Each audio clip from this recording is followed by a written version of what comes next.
Famille, des très bonnes nouvelles. Madame la ministre chargée de l'action humanitaire a frappé très fort à l'ONU. Famille, IB c'est l'homme. IB c'est quelqu'un. Moi je vous ai dit que nous avons les meilleures autorités au monde entier. Depuis son arrivée au pouvoir, ce que ce président a fait, famille, c'est trop fort.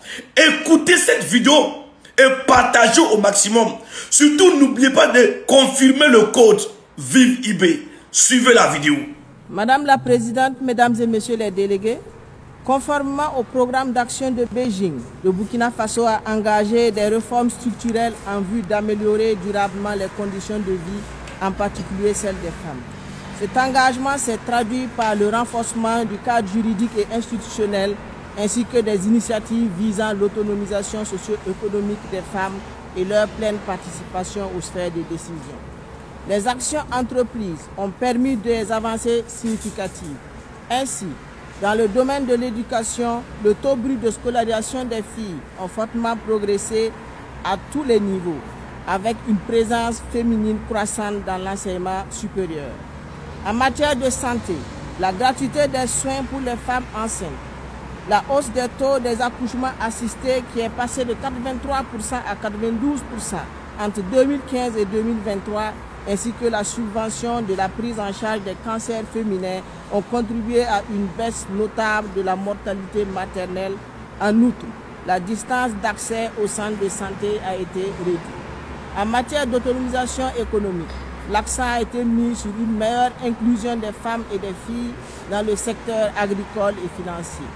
Elles ont ainsi bénéficié de financements publics à des taux préférentiels et d'au moins 30% des superficies agricoles nouvellement aménagées par l'État. En 2020 et 2024, plus de 500 000 femmes ont bénéficié de crédits du Fonds d'appui aux activités rémunératrices des femmes pour un montant global estimé à près de 200 millions de dollars US.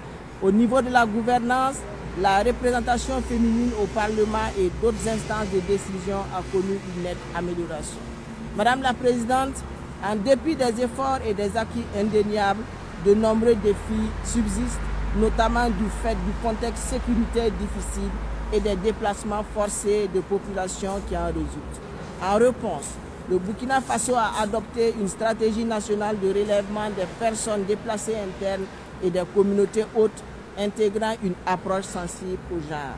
À moyen et long terme, mon pays entend renforcer l'autonomisation économique et l'entrepreneuriat féminin, intensifier la lutte contre les violences faites aux femmes et aux filles, ainsi que les pratiques néfastes telles que la mutilation génitale féminine et le mariage forcé, améliorer l'accès aux soins de santé maternelle et infantile, promouvoir l'accès des femmes aux sphères de décision et aux infrastructures de base. Pleinement convaincu du rôle essentiel de la famille comme vecteur de transmission des valeurs et levier de transformation sociale, nos politiques publiques continuent de mettre un accent particulier sur la protection de la famille, gage de l'épanouissement des femmes et des filles. Pour terminer, ma délégation réaffirme son ferme engagement à faire de l'égalité des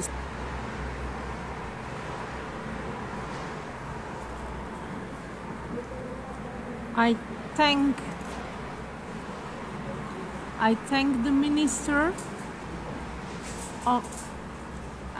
the Minister of Burkina Faso and now give the floor to Her Excellency Sean Sobers, Minister of Foreign Affairs and CARICOM Affairs of Trinidad and Tobago.